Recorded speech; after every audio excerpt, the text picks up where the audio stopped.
नमस्कार, आप सभी का बहुत स्वागत है। मैं हूं आपके साथ माजिद अंसारी और आप देख रहे हैं 30 मिनट में राजस्थान।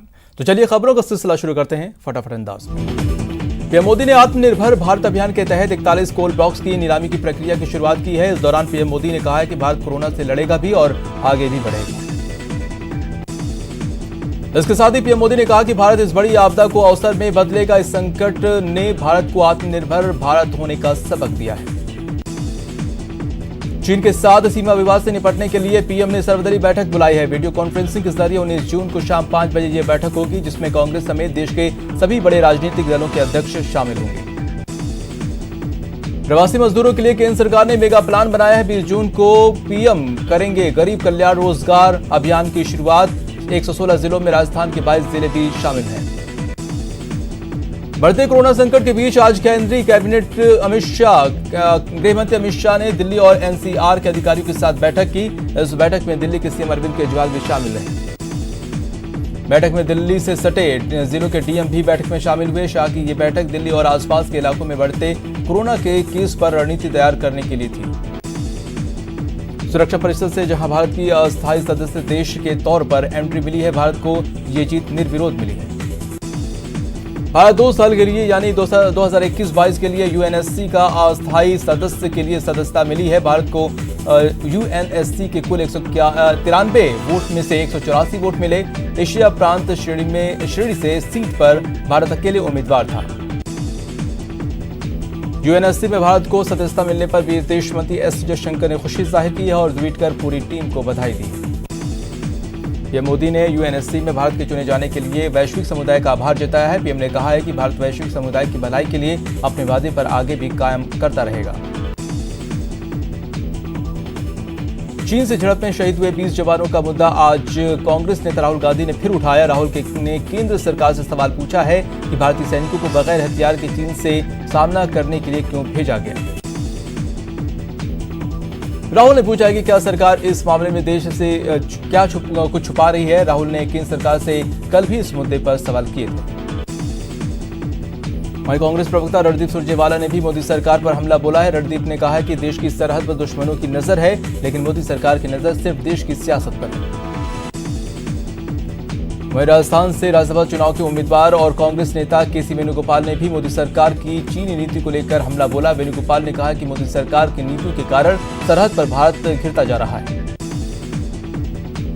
एलएसी में सोमवार रात को हुई हिंसक झड़प के बाद भारत ने चीन को कड़ा संदेश दिया है। विदेश मंत्री एस जयशंकर ने चीन के विदेश मंत्री के साथ फोन पर बातचीत में कहा है कि गलवान में जो कुछ भी हुआ वो चीन की प्लानिंग थी। लद्दाख में भारत चीनी सेना के बीच हुई हिंसक झड़प के बाद जल, थल और वायुसेना पूरी तरह से अलर्ट पर है। तीनों सेनाओं को अलर्ट पर रहने का फैसला लिया गया है। इसी के साथ साथ लद्दाख में भारत जो सड़क निर्माण की रफ्तार को भी बढ़ा दिया है और चीन को भारत के इसी सड़क निर्माण से दिक्कत है, क्योंकि इसके बाद भारतीय सेना का बॉर्डर तक जाना आसान हो जाएगा। सीमा पर चीन की हरकत के बाद बीएसएनएल और एमटीएनएल ने कंपनियों के टेंडर कैंसिल करने का ऐलान कर चीन को आर्थिक झटका देने जा रही है। प्राइवेट मोबाइल फोन ऑपरेटर्स के भी चीनी ब्रांड से दूर रहने का नियम बनाया जा सकता है। दिल्ली के स्वास्थ्य मंत्री सत्येंद्र जैन की दूसरी रिपोर्ट पॉजिटिव आई है। सत्येंद्र जैन को बुखार और सांस लेने में परेशानी के बाद राजीव गांधी अस्पताल में भर्ती करवाया गया था। पहली बार कोरोना टेस्ट नेगेटिव आया था, लेकिन दूसरी बार हुई जांच में वो कोरोना पॉजिटिव पाए गए। वहीं अब दिल्ली के उप मुख्यमंत्री मनीष सिसोदिया के हेल्थ मिनिस्ट्री का अतिरिक्त प्रभार सौंपा गया है। सत्येंद्र जैन की कोरोना पॉजिटिव आने के बाद ये फैसला लिया गया है। मणिपुर में बीजेपी की गठबंधन सरकार खतरे में आ गई है। बीजेपी के 3 विधायकों ने इस्तीफा देकर कांग्रेस का दामन थाम लिया है। इसके अलावा सत्तारूढ़ दल नेशनल पीपुल्स पार्टी के 4 विधायकों ने मंत्री पद छोड़ दिया है। साथ ही टीएमसी और एक निर्दलीय विधायक ने समर्थन वापस ले लिया है। अभिनेता सुशांत सिंह की बहन ने फेसबुक पर भाई सुशांत को भावभीनी श्रद्धांजलि दी। श्वेता सिंह ने फेसबुक पर भाई सुशांत को श्रद्धांजलि दी है। ये नोट काफी इमोशनल है। वहीं एक्टर सुशांत सिंह राजपूत मामले में पूछताछ के लिए सुशांत को दोस्त रिया चक्रवर्ती से पूछताछ के लिए बांद्रा पुलिस स्टेशन पहुंची। पेट्रोल डीजल की कीमतों में आज लगातार 12वें दिन इजाफा जारी रहा। दिल्ली में आज पेट्रोल की कीमत में 53 रुपए प्रति लीटर हो गया है। वहीं डीजल की कीमत 64 रुपए प्रति लीटर हो गया है। चीन भारत बॉर्डर पर हिंसक झड़प में शहीद हुए कर्नल संतोष बाबू को अंतिम विदाई दी गई। अंतिम विदाई के लिए सूर्यापेट घर पर घर वालों की भीड़ उमड़ पड़ी और वहां पर लोगों की और बिहार रेजिमेंट की अगुवाई करते हुए शहीद कर्नल ने लोहा लिया था। तेलंगाना में कई जगह लोगों ने और राजनीतिक कार्यकर्ताओं ने सैन्य अफसर को फूल चढ़ाकर श्रद्धांजलि दी। लोग सैनिकों को सलाम के पोस्टर लेकर खड़े थे, वहीं भारत माता की जय और वंदे मातरम के नारे भी लगाए गए। बेहटा के लाल शहीद सुनील कुमार पंचतत्व में विलीन हुए और आपको बता दें कि हल्दी छपरा घाट पर अंतिम संस्कार हुआ। बेटे ने मुखाग्नि दी। सुनील कुमार लद्दाख में एलएसी पर हिंसक झड़प में शहीद हुए थे। अंतिम संस्कार के पहले शहीद सुनील कुमार को श्रद्धांजलि दी गई। इस दौरान शहीद अमर रहे के नारे लगे। अंतिम यात्रा के दौरान शहीद सुनील कुमार के परिजनों ने वीर बेटे को सलामी दी, साथ ही चीन को सबक सिखाने की मांग की और चाइनीज सामान के बहिष्कार की अपील की। शहीद के सम्मान में गांव के लोगों ने निकाला तिरंगा यात्रा। भारी संख्या में शामिल हुए लोग। बेहटा के शहीद सुनील कुमार के परिजनों से मिले केंद्रीय मंत्री रामकृपाल यादव। शहीद की पत्नी और परिजनों को बढ़ाया ढांढस। भारत और चीन के बीच लद्दाख की गलवान घाटी में 2 दिन पहले हुई हिंसक झड़प में घायल राजस्थान के जाबाज सुरेंद्र घायल हो गए थे। 15 घंटे बाद जवान को होश आ गया है। सैनिक सुरेंद्र सिंह अलवर के नौगांव कस्बा के निवासी हैं। अब सुरेंद्र सिंह की हालत खतरे से बाहर है। सिंह ने परिजनों से फोन पर बातचीत करके कहा है कि चिंता की कोई बात नहीं। श्रीगंगानगर में शहीद हुए भारतीय जवानों की नागरिकों ने श्रद्धांजलि दी है और भारत सरकार से शहादत का बदला लेने की मांग की। कोटा में भी कांग्रेस कार्यकर्ताओं ने शहीद भारतीय सेना के जवानों को याद किया और नम आंखों से श्रद्धांजलि दी। राज्यसभा चुनाव से पहले दोनों पार्टियों ने कमर कस ली है। दोनों पार्टियों ने विधायक होटल में रणनीति बना रहे हैं। विधायकों को वोटिंग की ट्रेनिंग दी जा रही है। चुनाव को लेकर बीजेपी विधायकों का भी चिंतन मंथन जारी है। बीजेपी आज चुनाव संबंधी जानकारी देगी। वसुंधरा राजे और गजेंद्र सिंह शेखावत एमएलए से मुलाकात करेंगे। राज्यसभा के रण में कांग्रेस ने भी अपनी पूरी ताकत झोंक दी है। वोटिंग से पहले विधायकों को ट्रेनिंग दी जा रही है। होटल में मॉक पोलिंग जारी है। बीएसपी के राष्ट्रीय महासचिव सतीश चंद्र मिश्रा ने चुनाव आयोग को पत्र भेजकर साफ किया है कि बीएसपी राजस्थान इकाई का कांग्रेस में विलय नहीं किया गया है।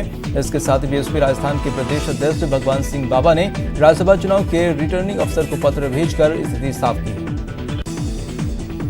कांग्रेस में शामिल विधायकों ने बीएसपी आपत्ति को खारिज कर इस पर पलटवार किया है। इन विधायकों का कहना है कि गहलोत सरकार को अस्थिर करने के लिए बीजेपी षड्यंत्र कर रही है। कांग्रेस के सभी विधायक एकजुट हैं और हमारे दोनों उम्मीदवार उम्मीद से ज्यादा वोट लेकर जीतेंगे।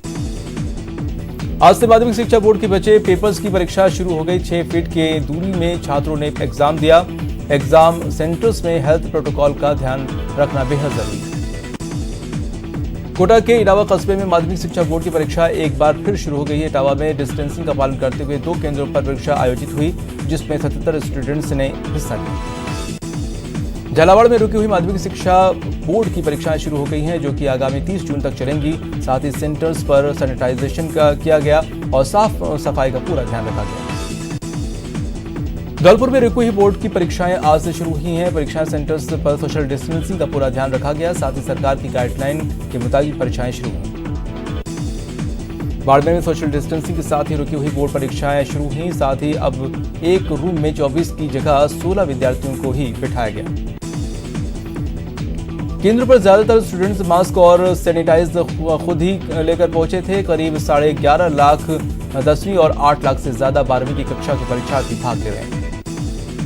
कोटा में भी माध्यमिक शिक्षा बोर्ड 12वीं बोर्ड की परीक्षाएं शुरू हो चुकी हैं। पहले दिन बच्चों ने मैथ्स का पेपर दिया, वहीं परीक्षा को लेकर बच्चों में काफी उत्साह है। देश में कोरोना का कहर जारी है। मरीजों का आंकड़ा 3,66,000 को पार कर गया है। वहीं बीमारी की चपेट में आकर 12,000 से अधिक लोगों की मौत हो चुकी है, जबकि 1,94,000 से ज्यादा लोग ठीक हो चुके हैं। मरदुरा में कोरोना ग्राफ तेजी से बढ़ रहा है। यहां संक्रमितों का आंकड़ा 13,000 के पार हो गया है, जबकि अब तक 323 लोगों की मौत हुई है। वहीं 88 नए पॉजिटिव केस आज सामने आए। कोटा में एक बार फिर डॉक्टर सहित कोरोना के 2 नए मामले सामने आए हैं। विज्ञाननगर निवासी 49 साल के डॉक्टर कोरोना संक्रमित पाए गए हैं। इसके अलावा महावीर नगर निवासी 44 साल का एक शख्स पॉजिटिव मिला है। बांसवाड़ा में 2 कोरोना पॉजिटिव मरीज मिले हैं, जिसके बाद स्वास्थ्य महकमा हड़कंप में आ गया है। कोरोना वायरस से बचाव को लेकर प्रदेश में 21 से 30 जून तक शुरू होने वाले विशेष जन जागरूकता अभियान को लेकर DIPR आयुक्त महेंद्र सोनी ने एक्टिव मोड में हैं। आयुक्त महेंद्र सिंह सोनी ने प्रदेश के सभी 33 जिलों के लिए जनसंपर्क अधिकारियों से संवाद किया। इस दौरान उन्होंने सरकार के कार्यक्रम को आम जन तक पहुंचाने के लिए सख्त निर्देश दिए। अभियान का स्वरूप क्या होगा, किस तरह कार्य किया जाएगा, इस पर चर्चा हुई। कोटा में आबकारी विभाग की टीम ने अवैध शराब बिक्री के खिलाफ कार्रवाई की है। विभाग ने अवैध शराब बिक्री के जुर्म में 4 युवकों को गिरफ्तार किया है। कार्रवाई में विभाग की टीम ने 834 देसी शराब के पौवे, 154 अंग्रेजी शराब के पौवे और 83 बियर की बोतलें बरामद की हैं। आबकारी विभाग ने मुखबिर की सूचना पर अवैध शराब बिक्री के खिलाफ छापेमारी की है। चित्तौड़गढ़ नारकोटिक्स विभाग ने निवारण दल ने गुरुवार को कार्रवाई करते हुए कंटेनर से भारी मात्रा में डोडा चूरा बरामद किया है। मामले में विभाग ने 2 आरोपियों को भी गिरफ्तार किया है। जोधपुर शहर की महामंदिर थाना पुलिस ने एक नाबालिग के पास से अवैध पिस्टल और 2 जिंदा कारतूस बरामद किया है। पुलिस ने नाबालिग से पूछताछ के बाद उसे हिरासत में ले लिया है। Director general of GST intelligence की टीम ने अजमेर में तंबाकू के बड़े डीलर के यहां छापेमारी की है। छापेमारी के बाद व्यापारियों में हड़कंप मच गया है। भरतपुर के डीग में 2 पक्षों में जमकर विवाद हो गया है। विवाद इतना बढ़ गया कि फायरिंग चलाने की नौबत आ गई। फायरिंग में पार्षद की मां और बेटे घायल हो गए, जिनका इलाज चल रहा है। बारां के छीपा बड़ौद क्षेत्र में गाड़ी रोककर कांग्रेसी नेत्री और उसकी पुत्री पर हमला कर मारपीट का मामला सामने आया है। मामला गुना मध्य प्रदेश से छीपा बड़ौद आ रही कांग्रेसी नेत्री मीना सिंह भाटी और उनकी पुत्री लक्षिता भाटी से जुड़ा हुआ है। भरतपुर के औ गेट पर 2 पक्षों में मारपीट और फायरिंग की वारदात हुई, जिसके बाद पुलिस मौके पर पहुंची और मामले की जानकारी ली। साथ ही आरोपी घटना से फरार हो गए। जयपुर में 180 करोड़ रुपए की बैंक धोखाधड़ी मामले में सीबीआई ने राजस्थान और मध्य प्रदेश में छापेमारी की है। सीबीआई ने Messrs Indian agro foods company के 9 ठिकानों पर छापेमारी की। सीबीआई ने भारतीय स्टेट बैंक की शिकायत पर Messrs Indian agro food limited Indore के मालिक विजय कुमार जैन, महेंद्र कुमार जैन और देवराज से जुड़े ठिकानों पर जांच की गई। भरतपुर नदबई के सरकारी अस्पताल में एक शराबी युवक ने नशे में महिला रेडियो कर्मी से जमकर मारपीट की और उसके साथ अभद्र व्यवहार किया। वहीं शोर शराबा सुनकर अन्य चिकित्साकर्मी वहां पहुंचे और महिला चिकित्साकर्मी को शराबी युवक ने छुड़वाया। उसके बाद चिकित्साकर्मियों ने वहां कार बहिष्कार कर दिया और जिसके बाद चूर कर दिया गया और सूचना के बाद पुलिस ने आरोपियों को गिरफ्तार कर लिया है।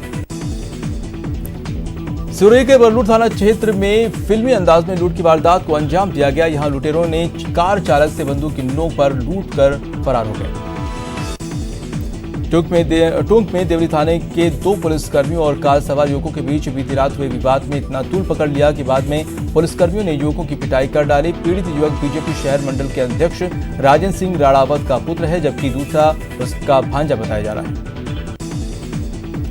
दौसा के कालेट गांव में गुरुवार को एक बुजुर्ग व्यक्ति की मौत के बाद उसे दफनाने के लिए जगह नहीं मिली। गांव के ही दबंगों ने बुजुर्ग व्यक्ति के शव को दफनाने नहीं दिया। उदयपुर के प्रतापनगर थाना इलाके में बेटवास के समीप हुई सड़क हादसा हुआ है। हादसे में एक कार सड़क किनारे लगे रेलिंग से टकराकर पलट गई। जानकारी के अनुसार कार में सवार लोग घायल हुए हैं, जिन्हें इलाज के लिए हॉस्पिटल में भिजवाया गया है। भरतपुर में वैर थाना परिसर में बने क्वार्टर का छत गिर जाने से बड़ा हादसा होते होते बच गया। छत का प्लास्टर थाने के सीआई हरलाल मीना के क्वार्टर का गिरा है। हालांकि सीआई बाल बच गए। बारां में दुकान पर काम कर रहे एक युवक की कंप्रेसर फटने से मौत हो गई है, जिससे आसपास के लोगों में हड़कंप मच गया। सूचना मिलने पर पुलिस मौके पर पहुंची। जयपुर के हरमाड़ा इलाके में 2 ट्रकों में भिड़ंत हो गई। हादसा अजमेर दिल्ली हाईवे पर हुआ है, जिसमें ट्रक का खलासी सलमान घायल हो गया है, जबकि एक ट्रक ड्राइवर मौके से फरार हो गया। डूंगरपुर के वर्धा थाना क्षेत्र के झालड़ी गांव में करंट लगने से एक मजदूर की मौत हो गई है। पुलिस ने शव का पोस्टमार्टम कर परिजनों को सौंप दिया है। भारत चीन सीमा पर हुए तनाव के बाद चीन के खिलाफ देश भर में प्रदर्शन हो रहे हैं। वहीं दौसा में भी अखिल भारतीय विद्यार्थी परिषद ने कलेक्ट्रेट के बाहर प्रदर्शन किया और चीन के राष्ट्रपति का पुतला फूंका। चूरू की बीजेपी युवा मोर्चा ने भी चीन का विरोध शुरू कर दिया है। इंद्रमणि पार्क के सामने युवा मोर्चा ने चीन का झंडा लगाकर चाइनीज सामान को जलाया। अजमेर में आज कलाकार मंच की ओर से फव्वारा चौराहे पर चीन के राष्ट्रपति का पुतला फूंका और चीनी उत्पादों के बहिष्कार का संकल्प लिया है। कलाकार मंच के लोगों ने 2 मिनट के मौन रखकर शहीदों को श्रद्धांजलि दी। और फिलहाल यहाँ पर रुकते हैं छोटे से ब्रेक के लिए।